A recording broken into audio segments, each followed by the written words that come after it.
Hi! Welcome back to the channel. ఈ engineering and construction సర్వీసెస్‌ని provide చేసే Ganesh infra world limited IPO గురించి discuss చేసుకుందాం. ఇదొచ్చేసి different business సెగ్మెంట్స్‌లో అయితే involve అయినారు. ఫస్ట్ వచ్చేసి సివిల్ అండ్ ఎలక్ట్రికల్ ప్రాజెక్టులు వీళ్ళు కంప్లీట్ చేశారు. అండ్ అందులో వచ్చేసి కమర్షియల్ బిల్డింగ్స్ ఏవైతే ఉంటాయో like offices, hospitals, medical colleges, towers ఇలాంటివి. అండ్ ఎలక్ట్రికల్ ప్రాజెక్టులు ఏమేమి ఇన్వాల్వ్ అయినారంటే substations, power distribution lines, high voltage transformers and అంతేకాకుండా పవర్ స్టేషన్స్‌లో కావాల్సిన హెవీ మిషనరీ ఇన్‌స్టాలేషన్స్ కావాల్సిన ప్రాజెక్టులు and road and rail development project. ఈ రోడ్డు ప్రాజెక్టులు ఏవేవైతే ఉన్నాయో back filling or laying concrete ఇలాంటివి సంబంధించిన ప్రాజెక్టులు అండ్ రైల్ ప్రాజెక్టులు ఏవేవైతే ఉన్నాయో లైక్ ఈ రైల్వే ఆపరేషన్స్‌కి సంబంధించిన everything designing, testing, commissioning everything వీళ్ళు end to end services provide చేస్తారు. అండ్ దాంతో పాటు వాటర్ డెవలప్‌మెంట్ ప్రాజెక్ట్‌లో కూడా వీళ్ళు ఇన్వాల్వ్ అయితే అయినారు. అండ్ దాంట్లో వాటర్ డిస్ట్రిబ్యూషన్ సిస్టమ్స్‌కి సంబంధించిన పైప్‌లైన్ లేయింగ్ అండ్ అంతేకాకుండా పంపింగ్ సిస్టమ్స్ సెటప్ చేయడం, water treatment plants and reservoirs ప్రాజెక్టులు అండ్ దాంతో పాటు వీళ్ళు ఇప్పటిదాకా ఉత్తరప్రదేశ్‌లో 2022-23లో వీళ్ళు 'హర్ ఘర్ జల్ మిషన్' ప్రాజెక్ట్‌ని కూడా వీళ్ళు కంప్లీట్ చేసినట్టు చెప్తున్నారు. అందులో వీళ్ళు అప్‌కమింగ్ యాక్టివ్ ప్రాజెక్ట్స్ కూడా చాలా ఉన్నాయి. సివిల్ అండ్ ఎలక్ట్రికల్ ప్రాజెక్ట్స్‌కి సంబంధించి 28 ప్రాజెక్ట్స్, రోడ్ అండ్ రైల్ ప్రాజెక్టులకు సంబంధించి 11 అండ్ వాటర్ డెవలప్‌మెంట్ ప్రాజెక్టులకు సంబంధించి 2 ఉన్నాయి. ఓవరాల్‌గా 41 యాక్టివ్ ప్రాజెక్టులున్నాయి. అండ్ అందులో ఇవి ఓవరాల్‌గా దీని యొక్క వాల్యూ వచ్చేసి 574 క్రోర్స్ ఉంది. సో, వీళ్ళ ఆర్డర్ బుక్ వాల్యూ కూడా చాలా మంచిగానే మెయింటైన్ అయితుంది. అండ్ ఇక్కడ మీరు స్క్రీన్‌లో చూసినట్లయితే టాప్ 5 క్లయింట్స్ నుంచి వీళ్ళకి ఆగస్ట్ 31, 24కి 78% వస్తుంటే, టాప్ 10 క్లయింట్స్ ఎవరైతే ఉన్నారో వాళ్ళ నుంచి వీళ్ళ యొక్క రెవెన్యూ 82% వస్తుంది. సో, ఓన్లీ టాప్ 10 క్లయింట్స్ నుంచి ఓవరాల్‌గా వీళ్ళకి ఎక్కువ రెవెన్యూ అయితే జనరేట్ అయితుంది. వీళ్ళు కంప్లీట్ చేసే ప్రాజెక్ట్ వైస్‌గా మనం చూసినట్లయితే సివిల్ అండ్ ఎలక్ట్రికల్ ప్రాజెక్ట్‌ల నుంచి 46% రెవెన్యూ వస్తుంటే, రోడ్ అండ్ రైల్ నుంచి 47%, వాటర్ డెవలప్‌మెంట్ ప్రాజెక్ట్‌ల నుంచి 5% రెవెన్యూ అయితే జనరేట్ అయితుంది. టోటల్ రెవెన్యూ ఫ్రమ్ ఆపరేషన్స్ 99% అయితే జనరేట్ అయితుంది 2024కి. ఇప్పటిదాకా మనం product wise or top clients నుంచి రెవెన్యూస్ చూసాం గదా! సో, ఓవరాల్‌గా ఫినాన్షియల్ ఇన్ఫర్మేషన్ కూడా మనం అబ్జర్వ్ చేసినట్లయితే 2023 అండ్ 24 మార్చ్‌కి వీళ్ళ రెవెన్యూ 116% అయితే ఇంక్రీజ్ అయింది.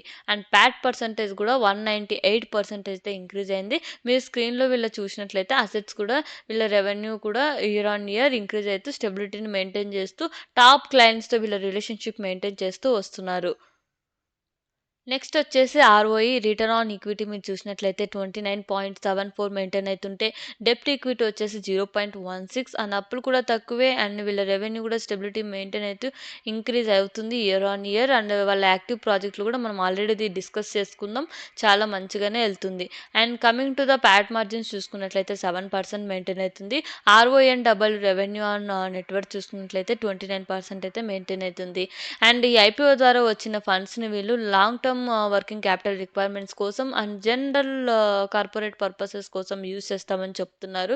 And coming to the IPO details November 29న ఓపెన్ అయింది ఇదొచ్చేసి. అండ్ డిసెంబర్ 3న క్లోజ్ అయితుంది. అండ్ ప్రైస్ బ్యాండ్ వచ్చేసి 78-83 per share and lot size వచ్చేసి 1600 shares.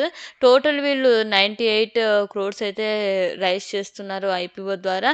And one retail minimum lot వచ్చేసి 1,32,800. ఏ కేటగిరీలో ఎంత ఇన్వెస్ట్ చేయొచ్చు అనేసి మీరు స్క్రీన్‌లో అబ్జర్వ్ చేయొచ్చు. అండ్ నవంబర్ 29కి 1.50 టైమ్స్ అయితే సబ్స్క్రైబ్ అయింది. నాన్ ఇన్‌స్టిట్యూషనల్ బయర్స్ అయితే 1.2 టైమ్స్ సబ్స్క్రైబ్ అయితే, రీటైల్ వచ్చేసి 2.47 టైమ్స్ సబ్స్క్రైబ్ అయింది. టోటల్‌గా 1.50 టైమ్స్ అయితే సబ్స్క్రైబ్ అయింది. ఇప్పటిదాకా వాళ్ళ ఆర్డర్ బుక్ వాల్యూ చూసాము. ఏ క్లయింట్స్ నుంచి ఎంత రెవెన్యూ వస్తుందో చూసాం. మెయిన్ థింగ్ మనం అబ్జర్వ్ చేయాల్సింది రిస్క్ ఫ్యాక్టర్స్. ఫస్ట్ పాయింట్ వచ్చేసి వీళ్ళు వెస్ట్ బెంగాల్‌కి సంబంధించిన ప్రాజెక్ట్‌లే ఎక్కువ చేస్తున్నారు. సో, ఇది ఒకే రీజన్ మీద వీళ్ళ బిజినెస్ డిపెండ్ అవ్వడం వల్ల ఏమైతదంటే, లోకల్‌లో ఏదైనా డిస్టర్బ్ వచ్చినా వెస్ట్ బెంగాల్‌లో ఓవరాల్ వీళ్ళ యొక్క ప్రాజెక్టులు ఏవైతే ఉంటాయో వాటి మీద ఇంపాక్ట్ పడిద్ది. సో, రెవెన్యూ గూడా ఇంపాక్ట్ అయ్యిద్ది. సెకండ్ పాయింట్ వచ్చేసి వీళ్ళు నేను ఆల్రెడీ చెప్పాను. Only top 10 or top 5 clients నుంచి వీళ్ళకి ఎక్కువ రెవెన్యూ వస్తుంది. అలా అవ్వడం వల్ల ఏమైతుంది? వాళ్ళ క్లయింట్స్ ఎవరైతే ఉన్నారో వాళ్ళు ఈ కంపెనీతో వర్క్ చేయకూడదనుకున్నా, లేదా వాళ్ళు ఇచ్చిన ఆర్డర్స్ ఏవైతే ఉన్నాయో అవి క్యాన్సిల్ చేసే అవకాశం ఉన్నా, ఇలాంటివి జరిగినప్పుడు బిజినెస్ మీద ఇంపాక్ట్ పడిద్ది. ఓవరాల్ రెవెన్యూ కూడా లాస్ అయ్యిద్ది. అండ్ లాస్ట్ పాయింట్ ఏమంటే వీళ్ళు ఈ కన్‌స్ట్రక్షన్ ఎక్విప్‌మెంట్‌ని వీళ్ళు రెంటల్ రూపంలో తెచ్చుకుంటున్నారు. లైక్ లాంగ్ టర్మ్‌లో రెంటల్ వీళ్ళు తెచ్చుకున్నారనుకోండి అగ్రీమెంట్ ప్రకారం. సో, వీళ్ళకు వెరీ ఎక్స్‌పెన్సివ్ ఉంటది ఆ ఎక్విప్‌మెంట్ కూడా. సో, పెద్ద పెద్ద ఎక్విప్‌మెంట్స్ కావాలి గదా! కన్‌స్ట్రక్షన్‌కి సంబంధించి. అవి వెరీ ఎక్స్‌పెన్సివ్ ఉంటాయి. సో, ఇలా రెంటల్‌కి తెచ్చుకునే బదులు వాళ్ళ ఓన్ ఎక్విప్‌మెంట్ ఉండింటే మేబీ బెటర్ ఉండేది. సో, ఇలాంటి రెంటల్ తెచ్చుకున్నప్పుడు వాళ్ళకి కావాల్సిన కన్‌స్ట్రక్షన్ ఎక్విప్‌మెంట్ ఒకవేళ దొరక్కపోతే వాళ్ళ బిజినెస్ ఇంపాక్ట్ పడతది. వాళ్ళ ఆర్డర్స్ కూడా మేబీ క్యాన్సిల్ అయ్యే అవకాశం గూడా ఉంది.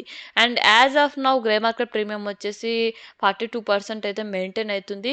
అండ్ ఓవరాల్‌గా సబ్‌స్క్రైబ్ కూడా 1.5 టైమ్ ఆల్రెడీ చెప్పాను. అండ్ మీలో ఎంతమంది ఈ ఐపీఓని అప్లై చేస్తున్నారో కింద కామెంట్ జేయండి. And thank you for watching.